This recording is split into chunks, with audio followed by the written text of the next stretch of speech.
राधे राधे, जय श्री कृष्णा। मैं सीमा सिंह। बड़ों को चरण स्पर्श, छोटों को प्यार और बराबर वालों को तहे दिल से नमस्कार करती हूँ। आज हम वैशाख मास के सोमवार की कहानी सुनेंगे। पूरे वैशाख मास स्नान और व्रत करने वालों को वैशाख मास के सोमवार की कहानी भी सुननी चाहिए। इससे स्नान व्रत के साथ में कहानी सुनने का पूरा फल मिलता है। आइए अब हम वैशाख मास के सोमवार की कहानी सुनते हैं। एक बार एक गांव में एक बुजुर्ग ब्राह्मण दंपति अपने नौजवान लड़के के साथ रहते थे। ब्राह्मण दंपति भगवान महादेव के परम भक्त थे। उन्हें औलाद सुख भी भगवान महादेव के वरदान से ही प्राप्त हुआ था। इसलिए उन्होंने अपने पुत्र का नाम भोला शंकर रखा था। भोला शंकर रोज राजा की बेटी को महादेव जी की सत्य कथाएं और महात्म्य सुनाने जाया करता था। तो बदले में राजा से उसे आटा, दाल, चावल, घी, गुड़, तेल मिलता था। उसी से उनका गुजर बसर चलता था। तब एक बार ब्राह्मण दंपति ने सोचा कि ऐसे हमारे बाद हमारे पुत्र का गुजर बसर कैसे चलेगा? कौन हमारे पुत्र को लड़की देगा? कैसे हम अपने बेटे का विवाह देख पाएंगे? कब पुत्र का विवाह होगा और कब हम पोते पोतियों का मुंह देख पाएंगे? ब्राह्मण दंपति ने भगवान महादेव से विनती करी कि हे भगवान, मैंने पूरी उम्र आपकी पूजा करी। मुझे अपने लिए कुछ नहीं चाहिए, बस मैं अपने बेटे का घर बसा हुआ देखना चाहता हूँ। इसे एक अच्छी नौकरी मिल जाए और एक अच्छी सुसंस्कृत लड़की से इसका विवाह हो जाए। हे प्रभु, आप मेरे सोमवार के व्रत का फल मेरे पुत्र को दे दीजिए। ब्राह्मण की करुण विनती से महादेव और पार्वती जी का हृदय पिघल गया। तब महादेव और पार्वती जी ने एक ग्वाला और ग्वालिन का वेश बनाया और ब्राह्मण के घर पहुंच गए। ब्राह्मण के घर पहुंचकर उन्होंने ब्राह्मण देवता से कहा कि हे ब्राह्मण, हम मुसाफिर हैं, काम और भोजन की तलाश में दूसरे देश से इस देश में आए हैं। हमें कुछ दिन के लिए आपके घर क्या आसरा मिल जाएगा? ब्राह्मण दंपति ने हामी भर दी। लेकिन ब्राह्मण का बेटा भोला शंकर अपने माता पिता से बोला, पिताजी, मुझे तो 3 जनों जितना ही आटा दाल राजा के यहाँ से मिलता है। हम इन्हें क्या खिलाएंगे पिलाएंगे? तब ग्वाले वेश में महादेव जी बोले कि पुत्र, तुम चिंता मत करो, आज तुम्हें राजा के यहाँ से ज़्यादा भिक्षा मिलेगी। भोला शंकर आश्चर्य में पड़ गया कि यह ग्वाला इतने विश्वास के साथ कैसे बोल रहा है, और सच में हुआ भी वही। उस दिन राजा के यहाँ से भोला शंकर को ज़्यादा आटा, दाल, घी, चावल और गुड़ मिला। तब शाम को ग्वालन वेश में माता पार्वती जी ने पूरी रसोई बनाई। सबने भोजन खाया। भोजन इतना स्वादिष्ट बना था कि ब्राह्मण दंपति और भोला शंकर बार बार एक ही बात बोल रहे थे कि ऐसा स्वादिष्ट भोजन तो हमने आज से पहले कभी नहीं खाया। ब्राह्मणी ने तो ग्वालन को यहाँ तक कह दिया कि बेटी, तुम तो साक्षात अन्नपूर्णा हो, और खाना स्वादिष्ट बनता भी क्यों नहीं, क्योंकि भोजन बनाने वाली स्वयं माता अन्नपूर्णा ही तो थी। खाना खा लेने के बाद सब बातें करने लगे। बातों ही बातों में ब्राह्मण ने ग्वाले वेश में महादेव जी से कहा कि मुझे अपने बेटे भोला शंकर की बहुत चिंता है। कैसे इसका घर बसेगा? कौन इसे अपनी लड़की देगा? तब ग्वाले वेश में शंकर भगवान ब्राह्मण से बोले कि हे ब्राह्मण देवता, आप चिंता मत कीजिए। जिसके ऊपर महादेव जी की कृपा हो जाए उसके सभी कार्य सिद्ध हो जाते हैं। तुम तो महादेव जी के परम भक्त हो, फिर तुम क्यों चिंता करते हो? उस दिन ग्वाले ने ब्राह्मण के पुत्र को एकांत में ले जाकर कहा कि पुत्र, तुम कल राजा की बेटी को वही कथा सुनाना जो मैं तुम्हें सुनाऊं। उसके बाद ग्वाले वेश में महादेव जी ने भोला शंकर को एक कथा सुनाई। दूसरे दिन भोला शंकर ने राजा की पुत्री को ग्वाले वाली कथा सुना दी। उस कथा को सुनते ही राजकुमारी उसी समय अपने माता पिता के पास गई और बोली कि पिताजी, आज इस ब्राह्मण के पुत्र ने महादेव जी की ऐसी कथा सुनाई है जिसे केवल देवताओं ने ही सुनी है।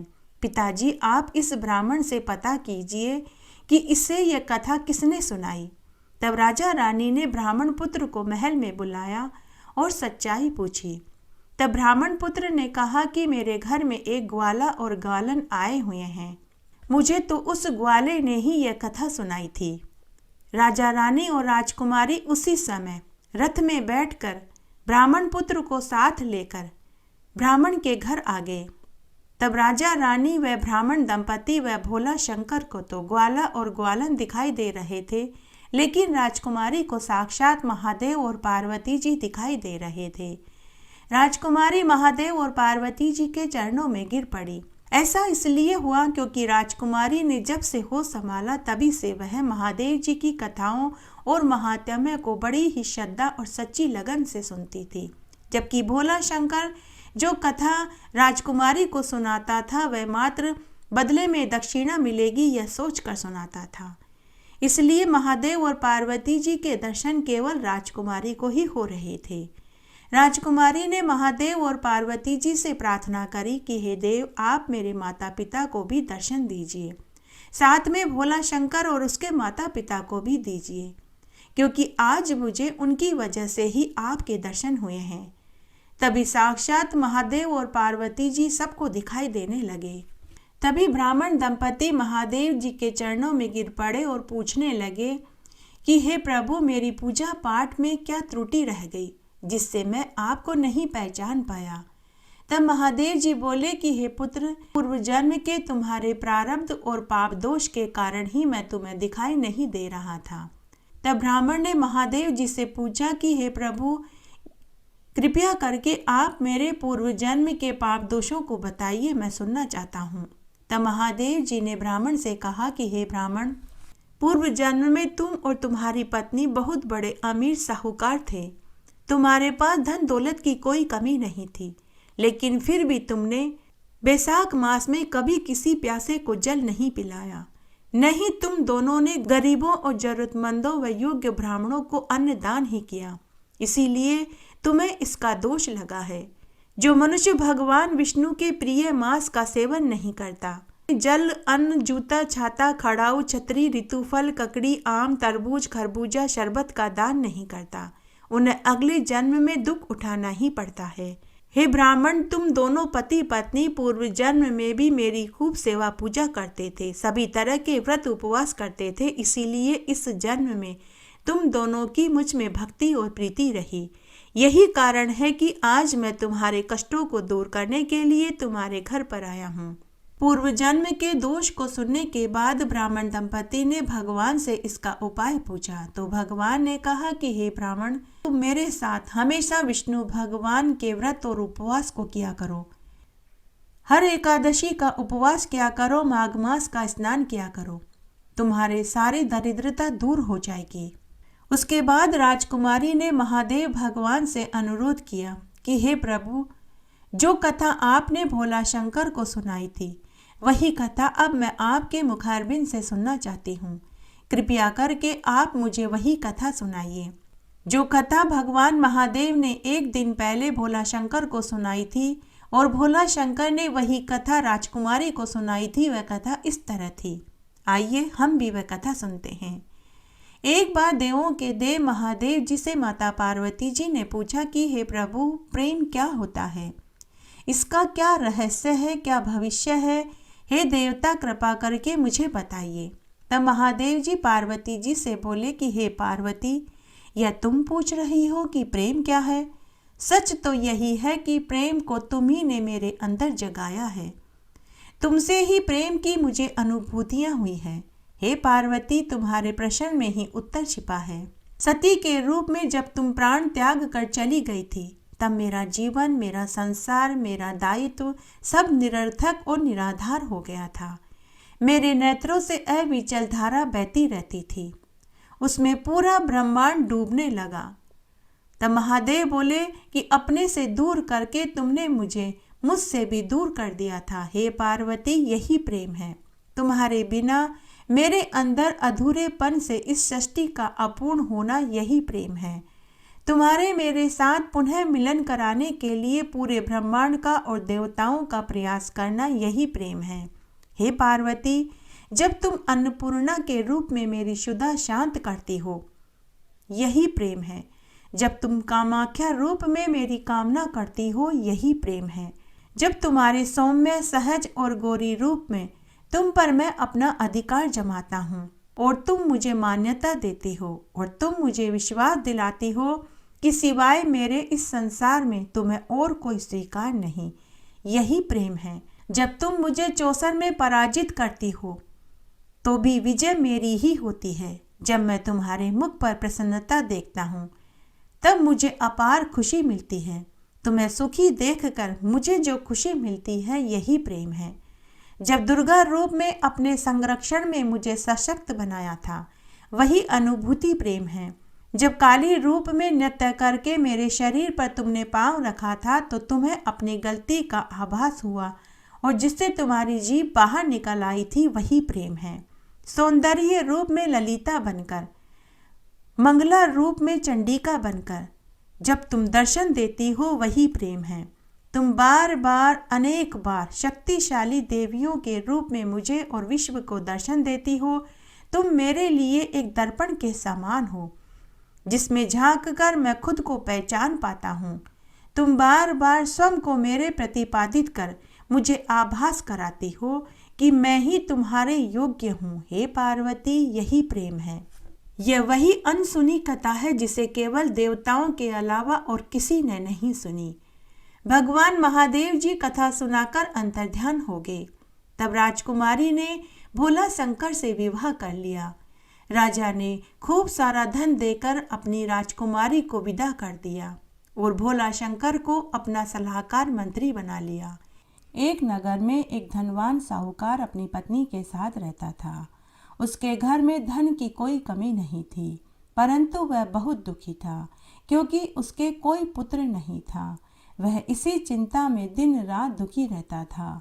पुत्र की इच्छा से उसने प्रत्येक सोमवार शिवजी का व्रत और पूजन किया तथा सायंकाल में भगवान महादेव के मंदिर में जाकर दीपक जलाने लगा। उसके इस भक्ति भाव को देखकर एक समय माता पार्वती जी ने महादेव जी से कहा कि हे महाराज, यह साहूकार आपका अनन्य भक्त है। सदैव आपका व्रत और पूजन पूरी श्रद्धा से करता है। आपको इसकी मनोकामना पूरी करनी चाहिए। तब भगवान महादेव ने माता पार्वती से कहा कि हे कल्याणी, यह संसार कर्म क्षेत्र है। किसान खेत में जैसा बीज बोता है वैसी ही उसे फसल काटनी पड़ती है। उसी तरह मनुष्य इस संसार में जैसा कर्म करता है वैसा ही फल भोगता है।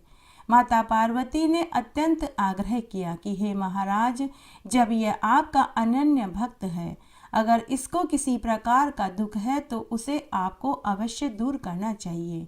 आप तो सदैव अपने भक्तों पर दया करते हैं और उनके दुखों को दूर करते हैं। यदि आप ऐसा नहीं करेंगे तो मनुष्य आपका पूजन और व्रत क्यों करेंगे। माता पार्वती का ऐसा आग्रह देखकर भगवान महादेव कहने लगे कि हे पार्वती, इस साहूकार को कोई औलाद नहीं है। यह इसी चिंता से दुखी रहता है। इसके भाग्य में संतान सुख नहीं लिखा हुआ। मैं इसको कैसे पुत्र का वरदान दे सकता हूँ। अगर तुम कहती हो तो मैं इसे एक पुत्र का वरदान देता हूँ, परंतु वह 12 वर्ष की आयु तक ही जीवित रहेगा।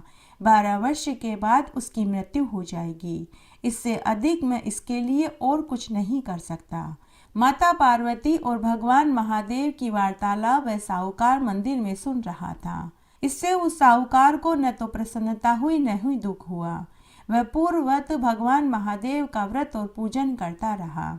कुछ समय के बाद साहूकार की स्त्री को गर्भ ठहर गया और 10वें महीने में उसे एक सुंदर पुत्र पैदा हुआ। साहूकार के घर में बहुत खुशियां मनाई गई, परंतु साहूकार तो जानता था कि उसके पुत्र की आयु सिर्फ 12 वर्ष है। 12 वर्ष के बाद उसके पुत्र की मृत्यु हो जाएगी। इसलिए उसने अधिक प्रसन्नता प्रकट नहीं करी और न ही किसी को यह भेद बताया। इस तरह समय बीतने लगा। जब साहूकार का पुत्र 11 वर्ष का हो गया तो साहूकारनी ने साहूकार से कहा कि हे स्वामी, मैं अपने पुत्र का विवाह करना चाहती हूँ। साहूकार ने कहा कि हे कल्याणी, मैं अभी इसका विवाह नहीं कर सकता। मैं अपने पुत्र को काशी पढ़ने के लिए भेजूंगा। साहूकार ने बालक के मामा को बुलाकर उसको बहुत सा धन दिया और कहा कि तुम मेरे बालक को काशी पढ़ने के लिए ले जाओ और रास्ते में जिस स्थान पर भी तुम रुको वहाँ खूब यज्ञ हवन करना और ब्राह्मणों को भोजन कराते हुए और दक्षिणा देते हुए जाना। दोनों मामा भांजे यज्ञ करते हुए, ब्राह्मणों को भोजन कराते हुए, दक्षिणा देते हुए काशी की ओर चल पड़े। आधे रास्ते में उन्हें एक शहर मिला। उस शहर के राजा की कन्या का विवाह था, परंतु जिस राजकुमार से विवाह होने जा रहा था वह एक आंख से काना था। उसके पिता को इस बात की बड़ी चिंता थी कि कहीं राजकुमार को काना देखकर राजकुमारी विवाह के लिए मना न कर दे।